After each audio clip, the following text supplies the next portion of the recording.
ไม่ยังหมุนติ้วๆอย่างนั้นกูเห็นกับตาอยู่ยังบุทันตื่นบักบัวเอ้ยโอ้ยยังบุทันตื่นไปได้บ่เลย บุกเลยวะตื่นไหมบัวตื่นไหมไปเฮ็ดเวียกดู โอ้ยลูกชายเจ้ามาตื่นกันนั่นแหละโอ้ยปีนให้มันพักผ่อนลูกชายมันพักผ่อน พักผ่อน เอามา พักผ่อนเบิดปีบักเนี่ยปีหน้ามันจะสิเกณฑ์อาหารแล้ว เฮ้ย เบิดยาม น้อย กิ อน ยู่ ยามนอนเลยดิ ยังน้อยอยู่มึงนะยังมึงนอนดึกบ่เลยเนี่ยฮะ ดึกตัวมันหัวเนาะ ว่าบ่มีแอร์เนาะ อย่างให้ก็มีขี้ลมโอ้ยพัดลมให้นะไม่ใช่เหรอ มีพัดลม พัดลมมีหัวอยู่ด้วยนี่ครับ เดี๋ยวกูไปซื้อพัดลมให้ไปไปซื้อนมกูสันไปไปกูซื้อพัดลมให้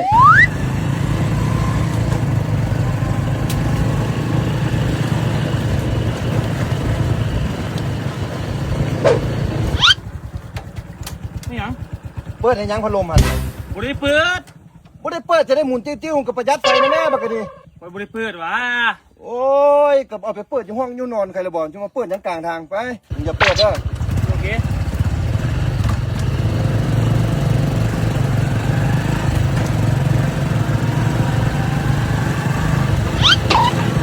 ไม่ยัง ไม่ยังหมุนติ้วๆอย่างนั้นกูเห็นกับตาอยู่ไม่ยัง มันหมุน มึงสิเปิดให้ยังบักกะดิ บได้เปิด โอ้ยเอาไปไว้เปิดอยู่เฮือนให้เป็นยังเดี๋ยวนี้นี่แหละกูบ่อยากซื้อพัดลมให้ครับมึงจะเปิดเด้อ เอา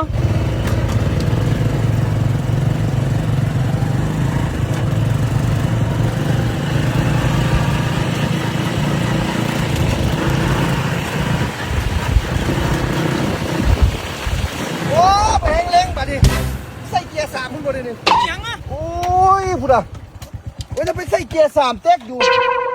ก็เก็บไปไว้เปิดอยู่ห้องนอนเป็นยังนี่นี่ กูจะไปเปิดในห้องนอนนะ โอ้ยกูเป็นบ้านนอกบ้านเนาะ ยัง เนี่ยกูบ่ซื้อพัดลมให้เดี๋ยวคราวหน้าน่ะ